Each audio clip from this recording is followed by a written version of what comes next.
Babay Jordan Poole, pinatalsik na ng Warriors si Poole mga idol. Ang pumalit ang 38 years old na si Chris Paul. Walang ano-ano'y unang ginawa ni Poole matapos siyang i-trade ay i-unfollow si Draymond Green sa IG. Tuloy-tuloy pa din mga idol ang balasahan ng mga players ngayong off-season at ang Warriors mukhang plano talaga alisin sa kanilang lineup etong si Jordan Poole. Na-trade nga si Poole kasama ang protected first round pick ng Warriors sa 2030 at second rounder sa 2027 kapalit nga ng veteranong point guard na si Chris Paul.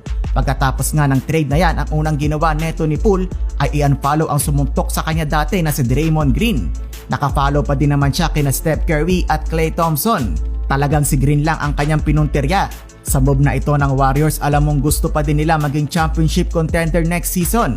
Sakto ang pagkuha nila sa veteranong point guard na si Chris Paul dahil uhaw na din ito makakuha ng isang kampyonato. Ang pinakatanong na lang ng karamihan, ano ang role ni CP3 sa Warriors? Pagkasabayin ba sila ni Steph Curry?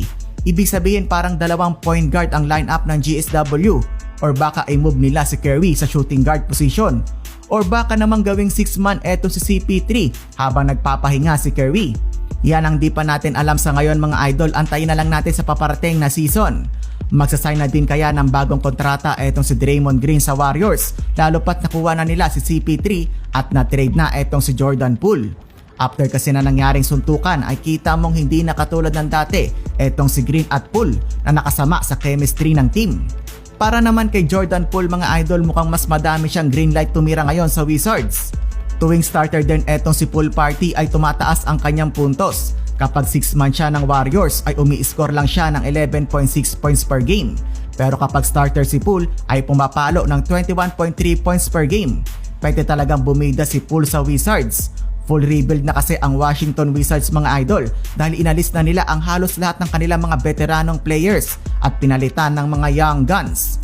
Kayo mga idol, tama kaya ang ginawang move ng Warriors na kunin ang 38 years old na si Chris Paul kapalit ng batang si Jordan Poole? Pasadahan naman natin ang NBA draft. Tulad ng inaasahan, first pick ng Spurs ngayong NBA draft ang pambato ng France si Victor Wembanyama. Napaluha na nga lang ang 7-footer dahil matagal na daw niyang pinapangarap ito. Binati naman siya ng kanyang teammate na si Rodman Jr. Jeremy Sohan. Second round pick naman ng Hornets si Brandon Miller, habang third pick ang inaabangang player din na si Scoot Henderson.